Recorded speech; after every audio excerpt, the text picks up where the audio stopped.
Hi friends. Okay, good morning. இன்றைக்கி நம்ம பார்க்க போகிறது வந்து கூற்றுக்கள முடிவுகளை தான். நேற்று நம்ம பார்ட் 1 பார்த்துருந்தோம். இன்றைக்கி பார்ட் 2, அதாவது டைப் 2 சம்மந்தமாக பார்க்க போகிறோம். நேற்று பார்த்த ஒரு செக்ஷனில் எப்படி வரும், அதாவது 2 கூற்று 2 முடிவை தந்து எப்படி செய்கிறன்ற சொல்லிட்டு நேற்று நம்ம எக்ஸ்பிளைன் பண்ணியிருந்தோம். இன்றைக்கி நம்ம 3 கூற்றுக்களை தந்து 2 முடிவுகளை தந்து அப்படி எப்படி வரும்ன்றது தான் நான் இன்றைக்கு எக்ஸ்பிளைன் பண்ண போகிறேன். நேற்று உங்களுக்கு படிப்பிச்சது விளங்கிட்டா என்ன மாதிரின்னு சொல்லி நீங்கள் கமெண்டில் எக்ஸ்பிளைன் பண்ணுங்கள். இல்லாட்டி ஏதாச்சும் ப்ராப்ளம்ண்டா வாட்ஸ்அப் மெசேஜ்லையும் கேட்கலாம். ஓகே, சரி. இன்றைக்கு எப்படி கணக்கு பார்க்க போகிறோம்ன்றதை பார்ப்போம். சரியா?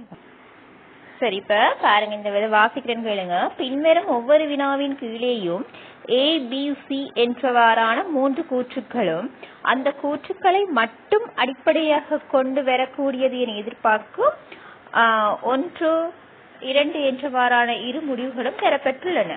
அவற்றுள் சில கூற்றுக்கள் இரு முடிவுகளும் தரப்பட்டுள்ளன. அவற்றுள் சில கூற்றுக்கள் பிரயோக ரீதியாக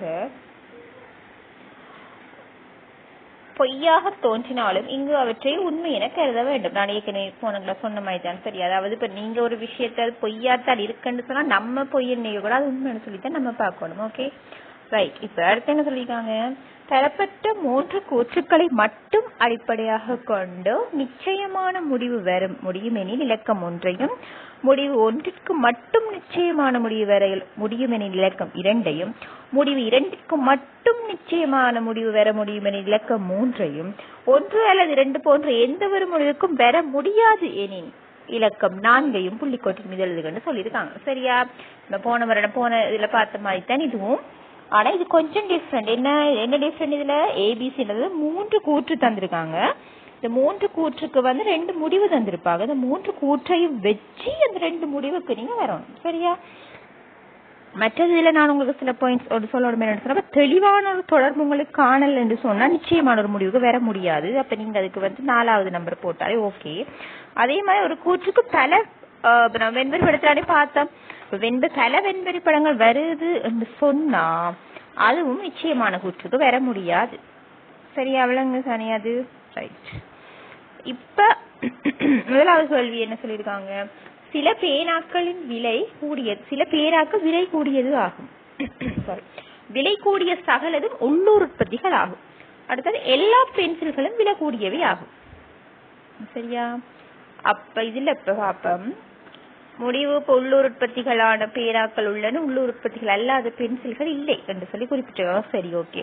இப்ப நம்ம இதுக்கு ஃபர்ஸ்ட்டுக்கு இந்த முடிவை நம்ம மென்ஷன் பண்றதுக்கு முதல் ஃபர்ஸ்ட்டுக்கு நம்ம இந்த கூற்றை பார்ப்போம். இந்த கூற்றுல சில பேனாக்கள் விலை கூடியதாகும் என்று சொல்லி இருக்குதானே.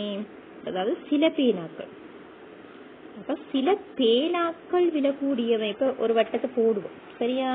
போட்டாச்சு. இதுல இது வந்து பேனாக்கள்னு சொல்லுவோம். என்னது? பேனாக்கள். இந்த பேனாக்களுக்குள்ள சில பேனாக்கள் விலை கூடியது ஆகுமா? சில பேனாக்கள் சொல்லுங்க. அப்ப இன்னொரு வட்டத்தை போட்டா இந்த வட்டத்துக்குள்ள ஒரு வட்டம் வரும். சரியா? சரி, இப்ப இதை வந்து விலை கூடியதுன்னு போடுவோம் சும்மா. சரியா? ரைட். இப்ப போட்டுடுச்சு. சரிதானே? ரைட். விலை கூடிய சகலதும் உள்ளூர் உற்பத்திகள். அப்ப இது இப்ப விலை கூடியதுன்னு நம்ம போட்டிருக்கிற வடிவா இதை சுத்தித்தான் இன்னொரு வட்டமும் வரணும். என்ன வட்டமா இருக்கணும்? அது உள்ளூர் உற்பத்திகளான ஒரு வட்டமா இருக்கணும். உள்ளூர் உற்பத்திகள் என்று சொல்லி இருக்கணும். சொல்றது ரைட். அடுத்து என்ன, எல்லா பென்சில்களும் விலை கூடியதா. இப்ப விலை கூடியதுன்னு நம்ம இதை போட்டிருக்கோம். அப்ப இதுக்குள்ள ஒரு வட்டம் வரணும். இது என்னவா இருக்கும்? பென்சிலா இருக்கணும். இதுக்குள்ள ஒரு வட்டம், இந்த இருக்கிற வட்டம் தான் விலை கூடிய வட்டம். இந்த விலை கூடியதுக்குள்ள சில பேனாக்கள், அந்த சில பேனாக்கள் வந்து இதுக்குள்ள வருவாங்க. இதான் நம்ம பேனாக்குரிய வட்டம்.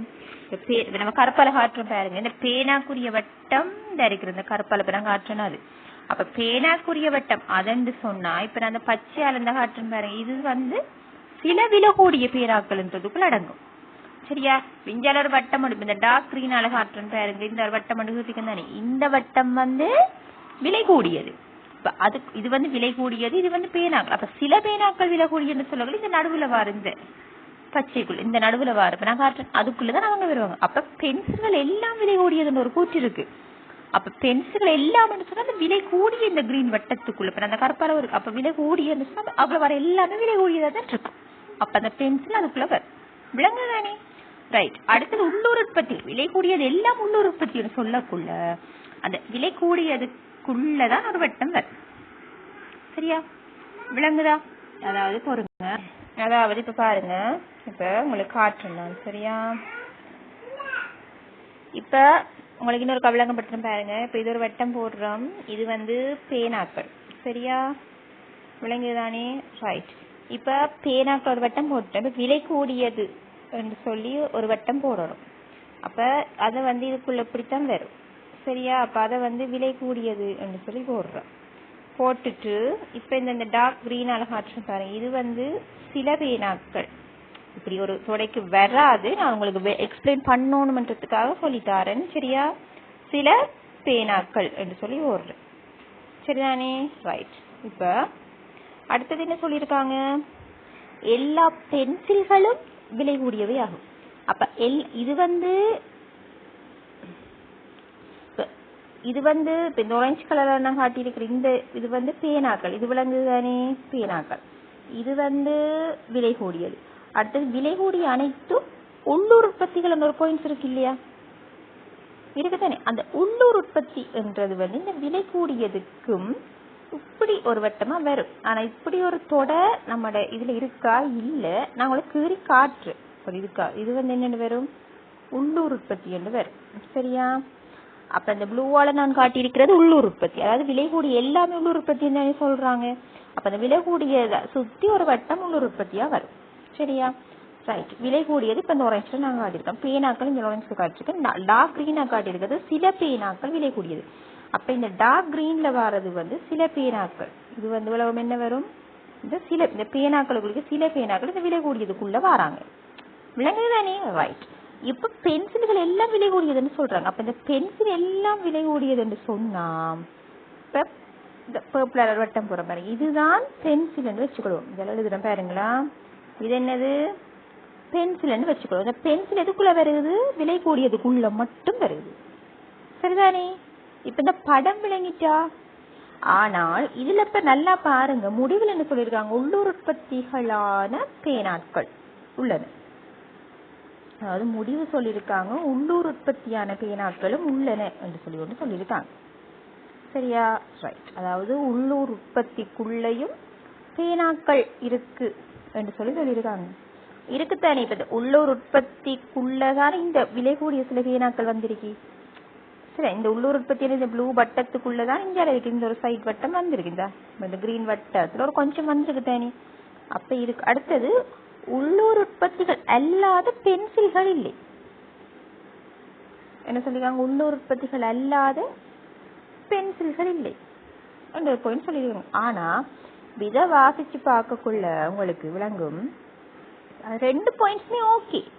ரெண்டுமே சரி. இப்ப உள்ளூர் உற்பத்தி இல்லாத பென்சிலும் இல்ல. என்ன அந்த உள்ளூர் உற்பத்திக்குள்ளதான் இந்த பென்சில் வந்திருக்கு. விலை கூடியதுக்குள்ள பென்சில் வந்திருக்கு. ஆனா அந்த பென்சிலுக்கு வெளியில தான் உள்ளூர் உற்பத்தி வந்திருக்கு. அப்ப அதுவும் வரும். சரியா? விளங்கிட்டு தானே? இப்ப இதுதான் இப்ப நம்ம இந்த உள்ளூர் உற்பத்தி. இந்த நான் காட்டுறேன் பாருங்க. உள்ளூர் உற்பத்தி. இந்த உள்ளூர் உற்பத்திக்குள்ளதான் இந்த விலை கூடியது இருக்கு. இந்த விலை கூடியதுக்குள்ளதான் இந்த சில பென்சில் என்றது இருக்கு. அப்ப இந்த உள்ளூர் உற்பத்திக்குள்ளதான் இந்த பென்சிலும் வருது.